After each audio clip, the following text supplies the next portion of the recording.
Yes, people, what's going on? It's the Kitty G on EGTV, and we're back again with another video. Today, I don't usually do previews, but it's the first game of the season, and we're facing Crystal Palace. And you know what? I'm lucky enough to know a Crystal Palace fan who does content also. We got Rich here. From Eagle Eye Football. Rich, how you doing today, my friend? I'm doing good. I'm doing good. Like I said, the Premier League's back. Listen, mad excitement all around, and obviously looking forward to the first game under the lights Friday night. Boom. So let's get straight into it. Today we're going to be discussing the Crystal Palace versus Arsenal game. We're going to be asking you about Crystal Palace, what's going on at Crystal Palace. You give us all the insight on everything going on between Crystal Palace Arsenal. We're going to do our score predictions, lineup predictions, and everything else that is going to be a little bit of fun. Now, first thing that we always do is we want to know is what did Crystal Palace do this transfer window? Did you guys sign any players? Did you bring anybody in that's going to be very threatening? Have you improved any specific area on your team that you feel like? I feel like you've actually gotten weaker with the loss of Conor Gallagher, but what do you think? It's a very good point you bring up there. So let's talk about the incomings first before you talk about Conor Gallagher. Oh, So we actually, put in, before we do that, I'll even yeah, people don't forget to hit the like button, subscribe button, and Eagle Eye. Sorry, I keep messing up your name. My apologies. Eagle Eye Football. Because I'm mixing you up with Gunnar Eagle Eye and Eagle Eye Football. Uh, RIP to that's no problem. Gunnar Eagle Eye also, man. Unfortunately, he passed away last year. But Oh, yeah, rest in peace. Eagle Eye Football. The link is in the description. Go follow him and subscribe to his channel also. But yeah, Appreciate that. talk to me, man. So yeah, with incomings, we brought in Sam Johnson from West Brom, the goalkeeper. I think obviously Patrick Vieira would prefer to have a kind of a ball playing goalkeeper in a sense, someone who's obviously comfortable on the ball, and he's a good shot stopper as well. Currently injured, so you won't see him on Friday. Um, Brought in Malcolm Ebuewe from Derby, very tricky winger, good player. Chet Decore, who, and this is obviously going towards the midfield area. He's improved our defensive midfield role massively because obviously we had Chet Kyoto there, who I thought did a good job. But watch out for Chet Decore. Very, very good player, comfortable on the ball, breaks up play really well. So definitely keep an eye on him. And our last signing so far has been Chris Richards from Bayern Munich, the centre back who could also play left and right back. But we'll see where he plays, obviously, or if he plays at all on Friday at all. Yes, I feel we've got a hole in midfield with the loss of Conor Gallagher. Brought a lot of energy to the side. Initiated a press for us really well. Obviously, ebbed and flowed, but regarding like his output in a sense, because he got quite a few goals, got quite a few assists, but it's kind of like up and down season for him. So that's going to be a hole that we still need to fill. I think we are one midfielder short. I even think we're right back short as well. But apart from that, I think we're in good stead. We're in good stead. So yeah, it's just waiting game now. To be honest, just a Yeah. waiting game. Do you hear me? Because I changed my mic setting. Yeah. Clear, you good. Okay. So yeah, when it comes to me, bro, this is not the same Arsenal you played last time at Crystal Palace. Absolutely, I Okay. agree. You got Thomas Partey back first of all, right?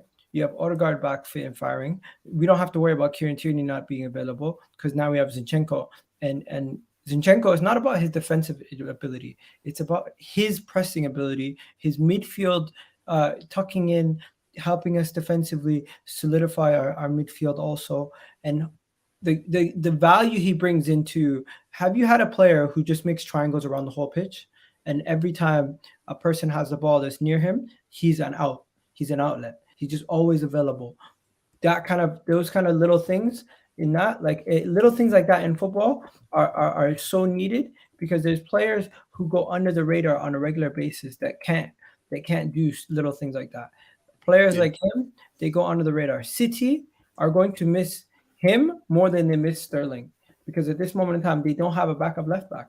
They don't have anybody who can do what Zinchenko did. And for them to let us get Zinchenko and Jesus for as cheap as we got them for, I think we really have taken a level up this window. And I'm not going to gas the whole window because Marquinhos is still unproven. Fabio Vieira, we don't know much about him. With even Matt Turner, backup goalkeeper, there's reservations over him.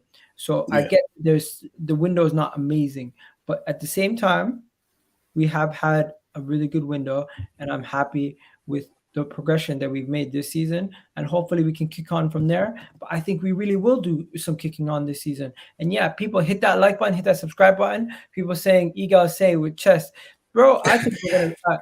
I think we are gonna win, but I'm not gonna get into that part of the show. We need to save some stuff for later, of course, right? Yeah, I've been impressed with your window. To be fair, you strengthened where you needed to strengthen.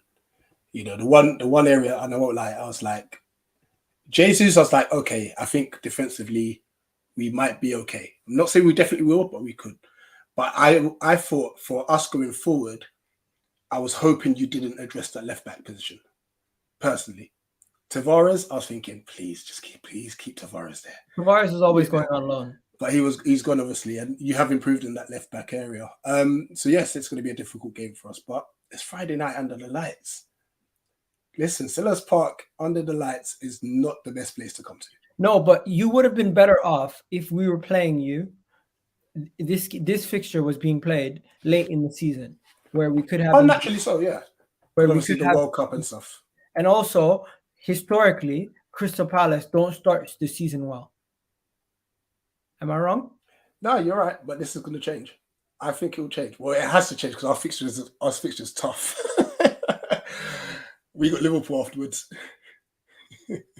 So yeah, it's not gonna get easy for you guys. You guys do have a tough start. So basically, you have to win the Arsenal game, or else you could go 2 games and 2 losses in a row in the first couple of weeks.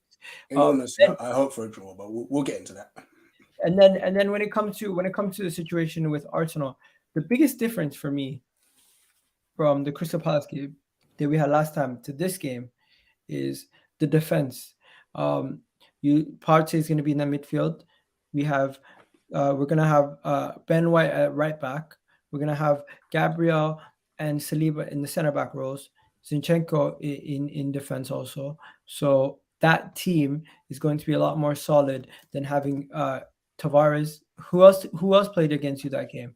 Who was right back? Was Tomiyasu back? Cedric, I believe. Cedric. So you had 2 calamitous players play against you last time. It was not a coincidence that we had 2 absolute train wrecks facing against you. And the reason why we lost in the manner that we lost was not only because of Nuno Tavares. I'm not going to put all the blame on Nuno Tavares. Gabriel was also at fault for goals. You had, to be fair to Cedric, he didn't put too much wrong on his end. Ben White messed up here and there. Midfield battle was absolutely won by you guys. You guys destroyed us in that midfield battle. And I felt like Conor Gallagher was the most important player for you guys that game. I know other people scored. You guys got 3 goals and everything. And I think he even scored himself. But that game, Conor Gallagher, without him available for you this season, I don't see anybody in your team. Maybe Doucouré can, but I don't see anybody in your midfield that can do what he did last season and be that disruptor in the way that he was. And also last season, we didn't have any control of the game because we didn't have Partey. We did not have any control over the midfield because we also put Xhaka left back at one point in the game, if I'm not mistaken. Xhaka was left back. Yeah, you had no choice because Tavares was getting absolutely destroyed. So overall, we had no control of that midfield because we didn't have our proper midfield playing. And if you go to the first half of that game, it was calamitous. You go to the second half when we put Xhaka left back. Even though Xhaka was left back and Lokonga came in, we had more control over the game because we understood we need to keep the ball. But you still ended up scoring the 3rd goal. And then from there on out, it was just like damage control. So I think everyone knew you guys won that game from the moment you got the 3rd goal. As much as we're going to lose Conor Gallagher's pressing ability, there's no one better in the ball in our team than Eze. Is it? And he's back fit. What about Elise? He's out. Unfortunately. But he was out for both games last season as well. So he's yet to play against Arsenal. Oh, is that true? I didn't realize that. Yeah, look, Jordan Ayew played. Wait, Partey played against you guys. Yeah, he got injured. Yeah, he But played. Yeah, he didn't seem himself. Actually, because I was at the ground and I was watching, I was like, he didn't seem himself. And it was probably playing with an injury and stuff. yeah, So he probably was playing injured that game, definitely. Palace just also run us about and not giving us. I think we played extremely well that game, especially at Selhurst Park. Extremely well. Yeah, we definitely had a bad game, but you guys deserved it. Why is the vote so close? People are saying it's people are saying the vote's close between Palace and Arsenal.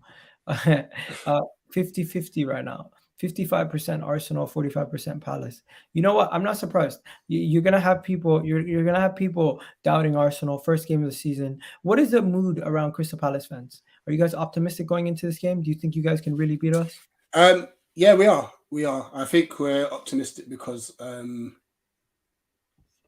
don't think we've gone into game, especially at Selhurst Park, fearing anyone anymore. And that doesn't mean we're going to win the game. It just we have a much better attitude. Under Hodgson, it was kind of like, what can we get from it? But now it's like, can we win the game? Sort of thing. So there's a mentality shift as well. I think Chet Decore, like I said, I think he's going to be very key in this game because he's going to allow, I reckon it'll be Schlupp and Eze to do the running, you know, and he can be a sole holding midfielder.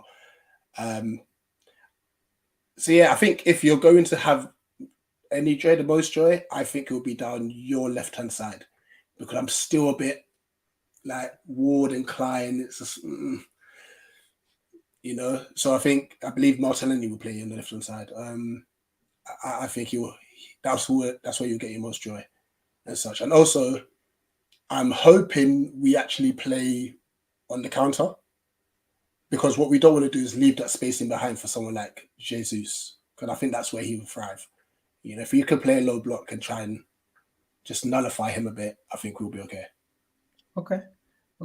Zaha, what do you think about Zaha now? Is he getting older, or is he still looking like he's in the best shape ever? Vieira has made him more decisive and more lethal, in my opinion. He's always had the trickery, but I feel like he wanted to beat a man and beat them again, and so on and so forth. Now Vieira's like, listen, what's the point of you doing all these tricks if there's no output? And he ended up with, I think, 14 league goals last season, you know, which is a very good turnaround for someone who plays left wing. So as long as he keeps in that vein, he's had a brilliant, what do you call it, pre-season. And yeah, Vertic, I saw your message. Yeah, I did forget that he did come on against you at the Emirates. But yeah, he did lay it off to, Gallagher won the ball. He laid it off to Elisa. Yeah. But Zaha's had a very, very, very good preseason, you know, and he looks on it. There's obviously been the regular rumours, I think Roma, Chelsea, and it's difficult for us because he's going into the last year of his contract. Now, for me personally, if he gives us one more year and goes on a free, so be it. Like he's done what he's needed to do for our club, you know. And as a player, if you want to play at the highest level and you've got 1 year, one more big contract to get, I wouldn't begrudge him going to a European side at all, you know, because if he does sign a contract with us, that's his last contract, pretty much, you know. So, yeah, I'm hoping he isolates Ben White 1v1. I know Ben White's he's a decent defender, to be fair, so and he's got the experience. I'm sure he'll navigate that well, but that Zaha's going to have to be on the top of his game as well. You know, Ben White's going to have Saliba behind him. So when it comes down to it, I think in a foot race, Saliba has beaten Mbappe in a foot race. So I'm pretty sure he'll be able to handle Zaha, and there's not going to be any issue there. You know who has impressed me though? The person who has impressed me the most, in your team over the last like couple years has definitely been obviously Elise, and you have a bunch of those guys, but it's Guehi. Is Guehi fit? He's going to be playing? He's playing. So what, he better be. What fitness issues do you have besides the two goalkeepers, James McArthur and Elise? That is it as that we're aware of.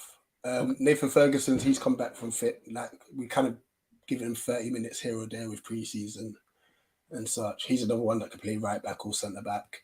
But the main ones are MacArthur, Butland, Johnson, and Elise. Those are the main four. Okay, so let me just go to your last preseason game versus Leeds.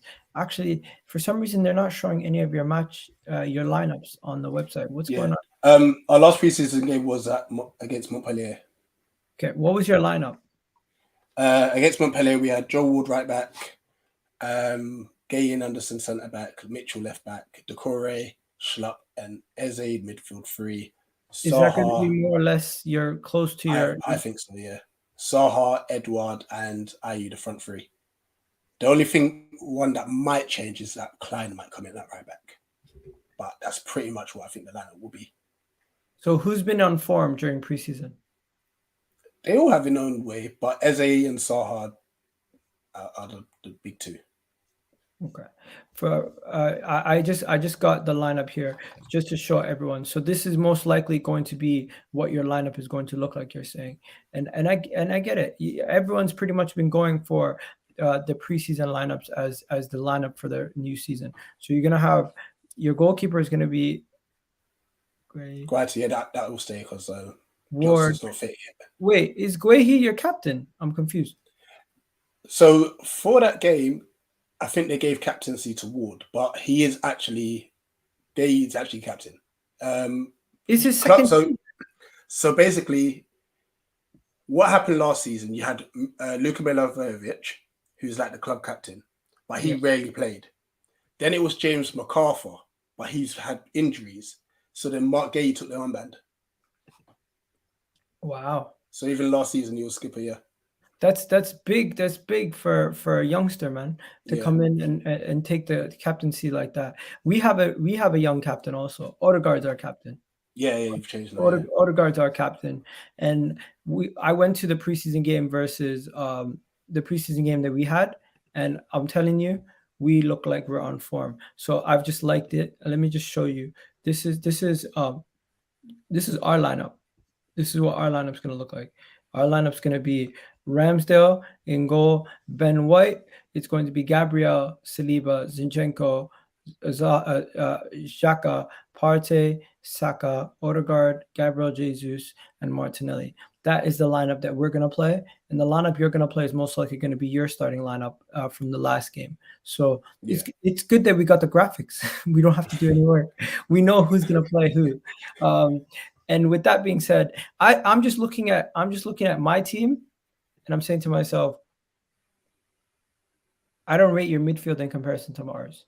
Last season, I felt like your midfield was really good, but I don't know, man. I think your midfield is going to be your traditional. You're going to be going away from your traditional 4-4-2 that you guys play to a 4-3-3 now.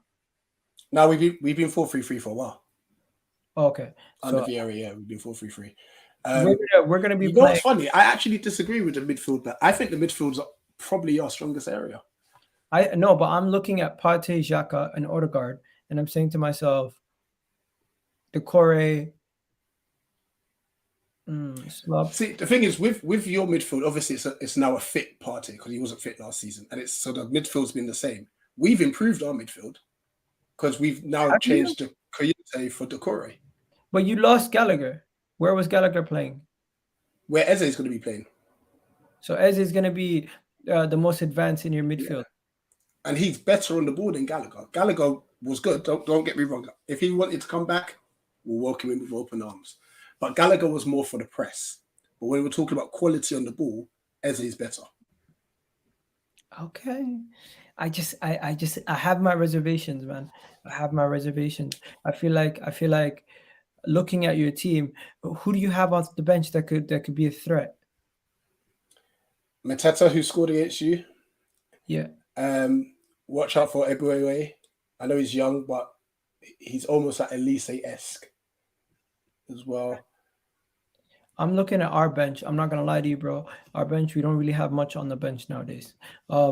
It's pretty much if ESR is not fit, which he's not going to be fit. that's an advantage to you guys. A lot of these guys here are not gonna be available on the bench. Pepe is a bench option now. Eddie Nketiah is probably our most threatening option off the bench when it comes to goals. He's gonna be featuring in one way or another. Lokonga, Marquinhos, and the rest of the guys, you're not going to see them play much. And then, so yeah, your bench looks light. We lack a bench. Our first 11 is good, but if Fabio Vieira is not available yet, and we don't sign another attacker and another midfielder, we're going into the season with 3 to 4 options max that you can bring off the bench that are actually decent. Where we have a really good starting lineup. I could say our starting lineup is up there with the rest of the top 4 teams. But the moment we have an injury, the 5 substitutions are useless to us, basically, at this moment in time. I'm surprised it's that light, actually. No, but this is obviously a preseason game. Regular season, you're gonna have Matt Turner, Cedric. You're not gonna have Bellerin. Instead of Bellerin, you're gonna have Kieran Tierney on the bench. So that's one good option off the bench. Yeah. You're going to have Ben White on the bench or Tomiyasu. So that's another option. So I've already named 2 options that are decent. So Tomiyasu or Ben White on the bench from the right back position. On the left back position, we're going to have Tierney. In the midfield, we're going to have Elneny, Lokonga, and hopefully Xhaka once we bring in Tielemans. And then the front 3, we're going to have Eddie Nketiah, who's probably one of our best bench options. We're going to have Emil Smith-Rowe, and we're going to have Pepe / whoever else we bring in for that attacking midfield role. So we might have, if we're lucky, come the end of the transfer window, we might have 6 options off the bench. But right now, we don't have any going into this first game that are going to be decent game changers. So if the game is not going well for us, that is where you could potentially have an advantage. Potentially, we don't have much game changers besides Eddie Nketiah to come off the bench in the early weeks. Yeah, that sounds good to me. That is something that a lot of people haven't really realized. I don't think we don't really talk about this much. I don't know why. The 5 substitutions going to change the game, and do you have enough people to actually impact that in your team? We got a few, not as. I mean, we're not the biggest of sides, to be honest. You know, we don't have that financial capability to just go out and get players that will be happy to sit on the bench. So just looking at that squad, coming off the bench, you're looking at Mateta, Benteke, maybe Luke Plange, Ebioe, Will Hughes, and Chris Richards. So those are 6 at the moment. I'm basing on tomorrow's game.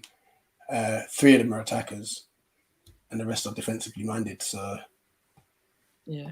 So all our best bench options are injured. Tierney, Emil Smith-Rowe, Tomiyasu, Fabio Vieira. So at this moment in time, 4 key bench players are injured. And you want to know something? 3 of those guys were starters last season. So I am not too worried in the long run. But for the first game, we're gonna have to wait and see. Moving on, Crystal Palace have kept a clean sheet at home for the last 5 games. Crystal Palace have won 6 games in their last are undefeated in their last 6 home games. Crystal Palace have scored 2.5 goals in their last 6 of their 7 games against Arsenal in the Premier League. Crystal Palace have scored over 2.5 goals in 9 of their last 11 games versus Arsenal in all competitions. And that is crazy.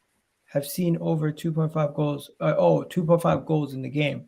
And then, so going into this game, after beating us 3-0 at home last season, what is your score prediction for this season?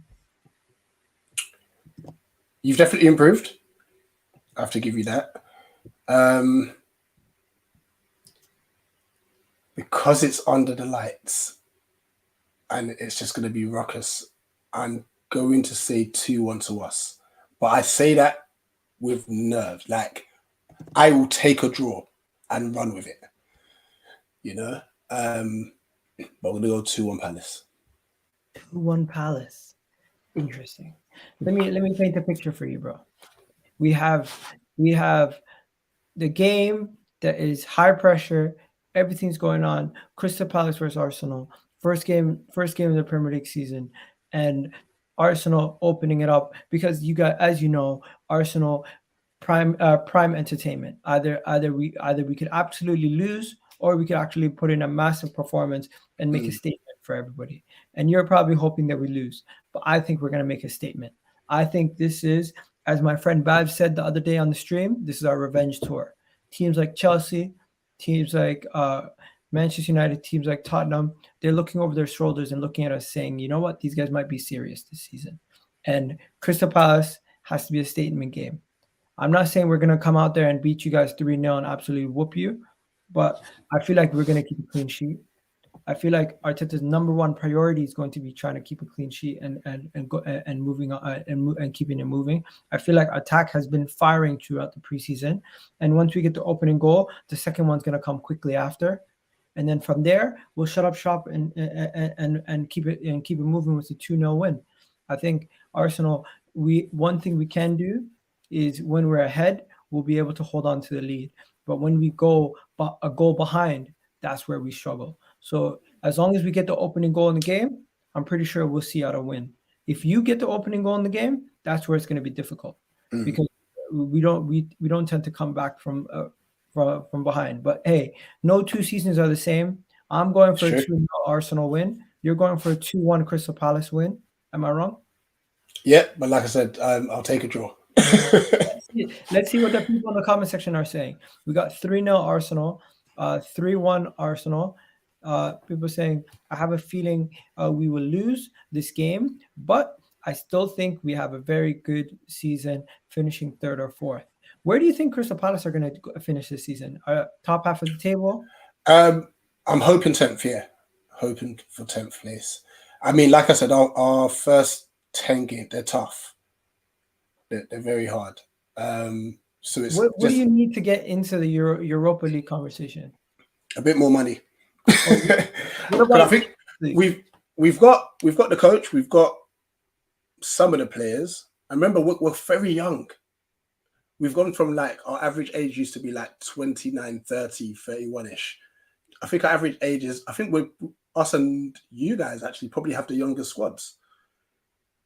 You know, in the Prem, I think it's like 23, 24 average age, you know. So, yes, we've had an amazing season under Patrick Vieira last year. He did brilliantly. I just want us to like curb expectation, enjoy the ride again, because it's going to be tough. It's going to be tough at patches. The World Cup in the middle of the season may help us because bigger teams will have more players going out. Injuries could have an effect and so on and so forth. So I'll take a 10th. I'll take 10th. Okay. And yeah, you know what a big distraction is going to be? The All or Nothing. Everyone's going to be so busy watching All or Nothing tomorrow from 4 p.m. onwards that we might not even focus on the game at all. It's just going to be All or Nothing, All or Nothing, All or Nothing. Yeah. And it's like it's going to be the biggest build-up ever. You're going to probably be even watching it yourself if you have Amazon Prime. Absolutely. And I wonder if our admin, our PA teams are going to be proper like S houses and play You'll Never Walk Alone for you guys when you lot turn up. Oh, that's hilarious. Nah, you can't. No, when I saw that clip. You can't do that. Oh, man. You know what? I like All or Nothing. I'm not one of these fans. I like the behind the scenes. I'm North American, so I'm used to seeing behind the scenes footage of games and everything else. And maybe I'm just okay. And with the new times where I find these things are good to connect with the team, to figure out more about your players. If they did All or Nothing Crystal Palace, you'd probably love it because more exposure to the club. Everyone would do it. But when it's Arsenal, people are like, nah, it's embarrassing. Or Arteta is Spanish, right? English is not his first language. Sometimes when he speaks, his mannerisms are so odd because he'll say something like, you need to have a big heart. And then you need to have a big brain. And then he'll draw a picture of both of them and then point at them. And people be like, what the hell is he doing? But then someone English did the same thing. Because it's their native language, they could articulate themselves a little bit better. His communication is not an issue like Emery. But at the same time, I find that sometimes, he'll say things that are like a little bit odd. Yeah, and it could get lost in translation, basically. 100%. What time does it get released? It gets released at 4 p.m. tomorrow. 4 p.m. tomorrow. That's when All or Nothing gets released. But yeah, that's it, bro. Honestly, quick little preview, 30 minutes. I don't think previews need to be too long, man. Literally, unless you have like a massive game, like you have to face Brighton or we have to face Tottenham or Manchester United, something like that, or any of those big clubs, then you can maybe do a lot more in depth. But today, just before you leave, do you have any more plans for the transfer window, or your transfer window's done? Yeah, so Ruben Loftus-Cheek was rumored. Don't even go there. That guy's but that's he doesn't want to leave Chelsea and stuff. So he doesn't want to leave Chelsea to come to Crystal Palace. So we're looking for a midfielder. That guy's a model. He's not a footballer no more. So we're looking for a midfielder. We'll be looking for a right back as well, I believe. Aaron Wan-Bissaka might come back. Would you take Ainsley Maitland-Niles? He can cover. Absolutely. He can cover right back and midfield. Absolutely. Yeah, I wanted him last season. Really? Yeah. You would take Ainsley Maitland-Niles at Crystal Palace? Yeah, I think he's a good player. Okay, how much do you think he's worth? See, now that you've kept loading him out, his valuation's gone down for me. I'll take him for like 15 mil. 15 million? Go speak to the board over at Crystal Palace right now. We'll give him to you. We can't get 15 million for 4 players, let alone 1. I'm loving you gotta think the English tax, it's Premier League experience and stuff like that. 15 million to Crystal Palace. You heard it here first. Let's get it done. Ainsley Maitland-Niles, if you know what's good for your career, go to Crystal Palace. I'm not 100%. We'll take him as a right back. He can cover centre mid if need be. That's what we need. Players that can play multiple positions. That's what we need. That is actually what you need. Wow. Okay.